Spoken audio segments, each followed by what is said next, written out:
Oi pessoal, tudo bem? Hoje a gente vai estar dando continuidade ao nosso vídeo da parte de metrologia, né? Hoje a gente vai estar fazendo novamente uma interpretação sobre micrômetro milesimal, né? Na verdade, uma revisão, né? O micrômetro milesimal, que, como o próprio nome fala, né?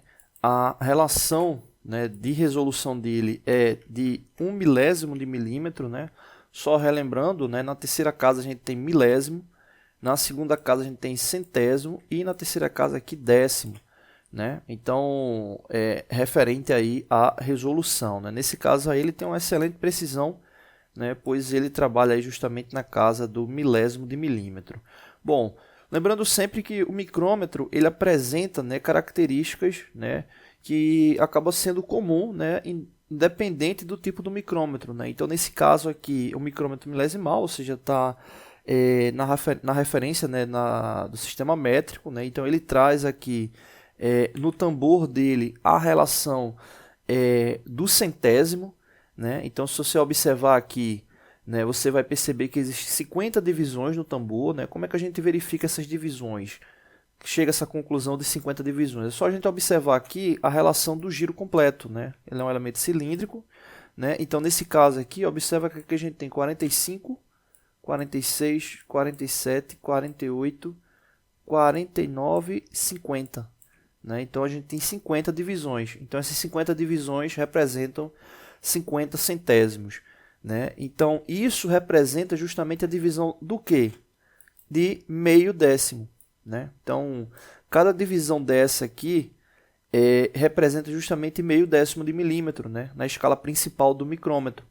Né? Então se a gente for observar aqui, a gente tem 0, meio, 1 milímetro, 1,5, 2, 2,5, 3 e assim sucessivamente. Né? E ele apresenta, né, justamente a escala que faz a relação milesimal se possível, que é justamente essa outra sequência de divisões aqui. Então vamos verificar o passo a passo. Qual a primeira lógica que eu tenho que observar aí na leitura do micrômetro? Verificar a linha de coincidência, né, ou a linha de referência do tambor, né, o que é que ele está passando ali da escala principal, né, ou seja, verificar justamente essa linha aqui. Né, o que é que ele está ultrapassando? Se a gente for observar, essa linha ela já passou 1 milímetro, 2, 3, passou essa outra aqui secundária, que justamente representa o meio décimo, então a gente já ultrapassou 3,5 milímetros. Então já é a referência que eu tenho, né, aí enquanto valor. Né, ele ultrapassou 3,5 milímetros e está antes de 4 milímetros. Né, então a gente tem 3,5 mais um respectivo valor que é referente à coincidência, né, que é justamente o que a gente vai ver agora. Né? Então, 3,5 milímetros a gente guarda e agora a gente vai observar o que tem lá de coincidência, né, de informação ali referente à coincidência.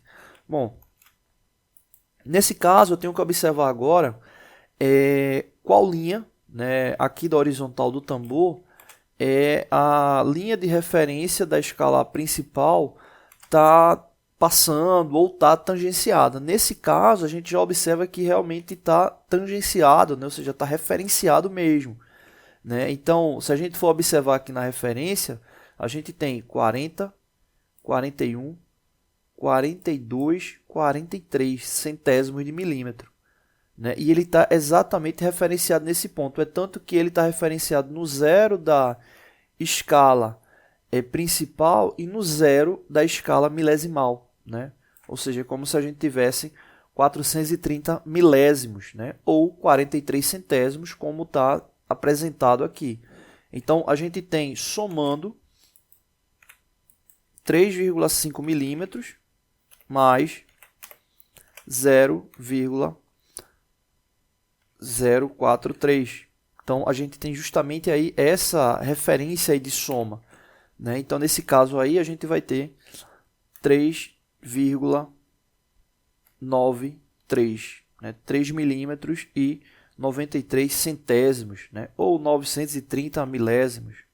Então, é justamente o valor de leitura do micrômetro. Agora, o que é que não aparenta aqui nessa indicação de leitura? Essa linha aqui, que ficou coincidindo no zero, ela poderia estar coincidindo uma outra linha qualquer. Né? daqui indicado, né, que é justamente a linha do milésimo.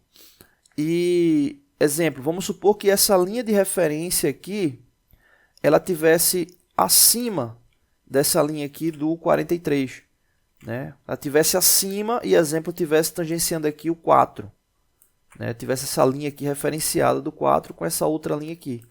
Ela tivesse dessa forma. Então, o que é que a gente teria? A gente iria verificar que a linha de referência aqui, ele já teria ultrapassado o 43, então a gente teria novamente o 43 aqui na soma, só que aí a gente iria agora somar o milésimo, né, na referência, né? A gente teria justamente essa soma aí para o processo. Agora, um detalhe que eu vi aqui que ficou errado é que justamente aqui eu coloquei 0,043, mas não é 0,043, seria 0,43, né? Porque no caso aqui ele está fazendo a relação aqui do centésimo, ou seja, são 43 centésimos, né? E não 43 milésimos. Então, nesse caso aqui, se o 4 ele ficasse aqui referenciado, o que é que a gente teria? Teria 43 centésimos mais 4 milésimos, né? Então ficaria dessa forma aqui, vou colocar aqui em cima. A gente teria 3,5 milímetros mais 0,43, tá aqui milímetro, mais 0,004, né? Então essa daí seria a soma total, né? Desse caso aí ficaria dessa forma, ficaria 3,934. Então seria esse aí o resultado. Mas, de fato, a leitura, como está apresentando aqui, né, eu vou apagar aqui, a leitura como está apresentando dessa forma aqui, ela é justamente 3,5 milímetros, né, que foi da escala principal, né, ele já ultrapassou 3,5 milímetros, somando mais a coincidência do tambor, que é justamente em 43 centésimos, né, ou seja, 0,43 milímetros, o que vai nos dar aí 3,93 milímetros, né? Ou seja, 3 milímetros e 93 centésimos de milímetro, ou 930 milésimos de milímetro, tá bom? Então esse aí é o resultado final. Bom, não deixe de se inscrever no canal, toda semana tem vídeos novos. Oi pessoal, tudo bem? Hoje a gente vai estar dando continuidade aos nossos vídeos da parte de metrologia, né? Hoje a gente vai estar fazendo uma nova leitura, né? Referente aí ao micrômetro milesimal, né? E aí, como a gente fez no último vídeo, a gente vai estar justamente aí seguindo a sequência, né, do que deve ser visualizado para ter a leitura, né, desse instrumento, né. Primeiro passo, verificar a linha, né, onde a linha de marcação principal do tambor está ultrapassando, né. Então, nesse caso, a gente vai observar que ela já ultrapassou 5 décimos, 1 milímetro e 1,5. Ou seja, ela ultrapassou 1,5 e está antes de 2. Então, a gente já tem 1,5 milímetros, né? E agora a gente vai verificar justamente a linha horizontal do tambor, né, com a linha de referência principal, né? Então a gente vai observar aqui a linha principal, né, que ela justamente já ultrapassou essa linha aqui, né? Essa linha aqui que representa 8 centésimos, né, de milímetro, ou 8 décimos de milímetro, né?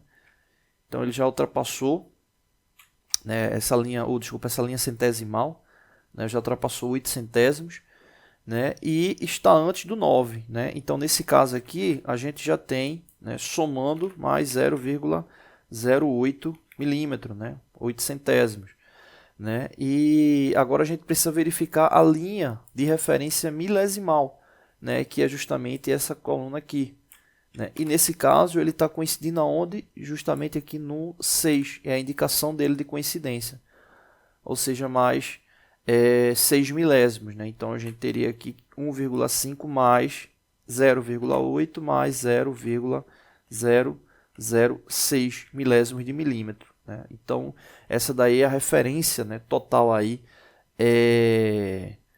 da soma, né, para chegar à medida final. Então nesse caso a gente teria, né, justamente aí 1,586, né? Ou seja, 1 milímetro 586 centésimos, né, de milímetro, né? Seria justamente aí a referência para essa leitura indicada aí da peça.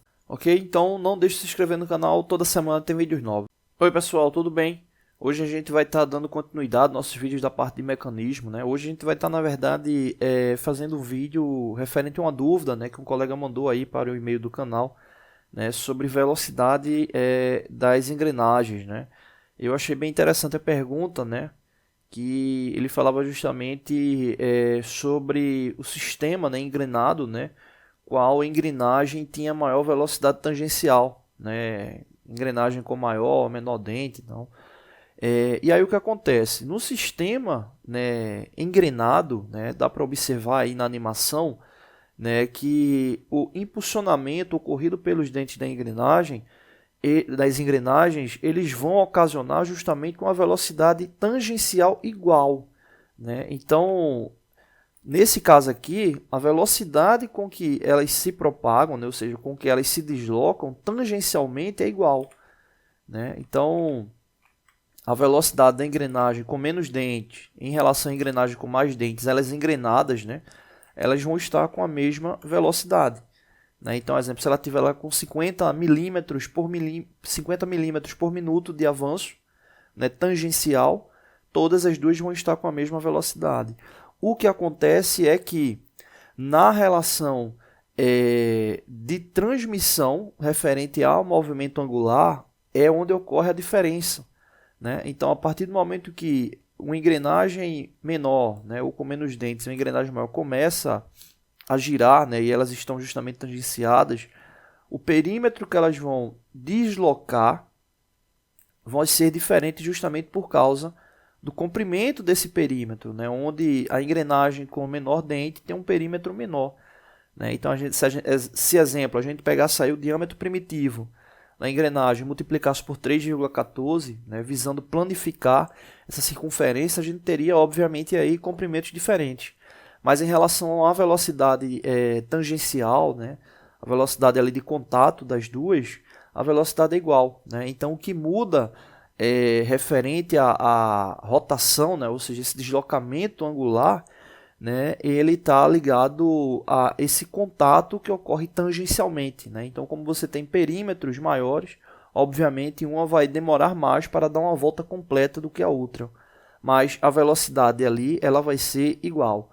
É a mesma coisa que você pegar um automóvel com uma roda X, né, e um outro automóvel com uma roda menor que X e colocar os dois na mesma velocidade, né? Ou seja, o que tem a roda menor ele vai ter que ter uma aceleração, né, uma velocidade no motor, né, uma rotação no motor, né, o termo correto seria isso, uma rotação ali no motor, né, maior para manter a mesma velocidade do carro que tem, do automóvel que tem a roda maior, né? E isso por causa do perímetro do pneu, nesse exemplo aí dos automóveis, né? No caso da engrenagem aí, a relação se dá justamente com base nesse perímetro do diâmetro primitivo, né? Então é isso, né? As duas engrenagens elas têm a mesma velocidade tangencial, mas elas têm perímetros diferentes, o que faz com que a rotação delas acabe sendo diferente, tá bom? Não deixe de se inscrever no canal, toda semana tem vídeos novos, valeu!